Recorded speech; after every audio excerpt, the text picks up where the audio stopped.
Hello guys, welcome to my channel.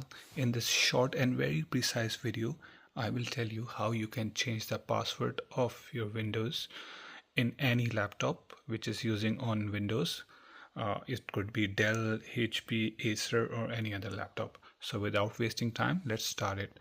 First of all, you need to click here on Windows here. Here you can see the settings button here. If you can't see it, you can just type it in here, settings, so it will appear here. So let me just type in here. Now we have settings here. Click on it. Another window will appear. Then you can type password in this box. So now we will select this option, change password. Click on it. Now the multiple options will appear. We will go straight to the password option here. Click on the password. Now click on change. Now you need to put the current password. So I'll put my current password here. Then press next.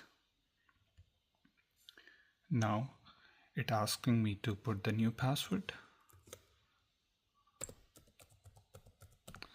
Now I have to confirm password by inputting the new password which I just put it in the box in here.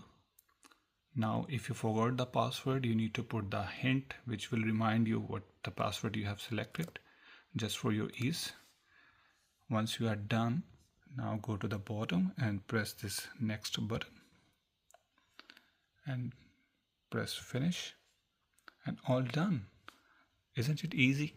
If you like my video, please like it and subscribe. And if you have any question, just ask me on the comment section and I will try to answer as soon as possible. Thank you.